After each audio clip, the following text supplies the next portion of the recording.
One of the best life hacks in order to continuously remind yourself that the person you have broken up with or ended a relationship with, whose ever decision it was, you need to be able to remind yourself in those tough times the truth about this person. And sometimes we have this fantasy version in our head of who we thought they were or the person that they actually conveyed themselves to be. And so we hold on to this future hope of maybe that person will come back, maybe that person exists and we'll have that future together.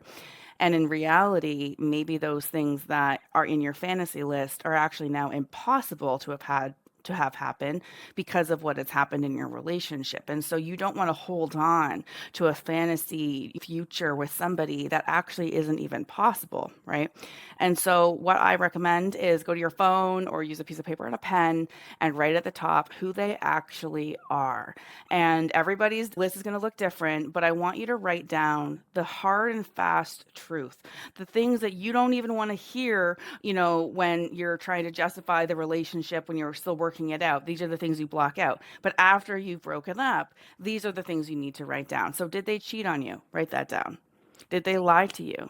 Write that down. Were they not able to fulfill your needs? Write that down. Whatever it is that makes it on your list is going to be very personal to you, right? I remember one of my ex-boyfriends, I wrote down on the list, he made me feel nervous when he was in a bad mood. And I don't like feeling that way around somebody, right? And I just remember one time I was in an Uber with him and he was just, there was something about his attitude that I felt like I had to just sit there and like be quiet and just like try not to make it get any worse. And I just remember that feeling of walking on eggshells with a partner and writing that down on the list of, I don't want to walk on eggshells with a partner. I don't want to walk around scared to provoke them or their reactions or whatever. And so I would write those helpful things down.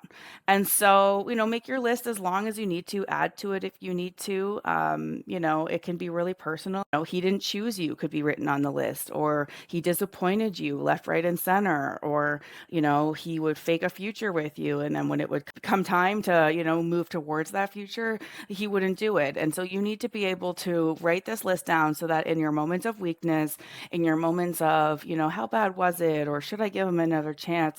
You can go back and read the list that you wrote to yourself about who this person really is. And so it's hard when somebody comes back a few months later, maybe they want to reconcile. And if it's in your best interest to get back together with them, then do whatever you want.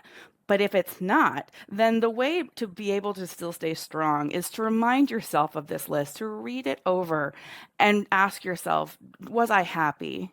Was I happy with the real person, or was I holding on to a version of this person that doesn't exist and was never real? One of the things that you do in relationships sometimes is you put your partner on a pedestal. And, there's nothing wrong with falling head over heels in love, that's for sure. But when it's time to break up, you need to be able to make that person, come down off that pedestal and shine a light, the light of truth and honesty on them, and document what actually happened. What did they do? How did they make you feel?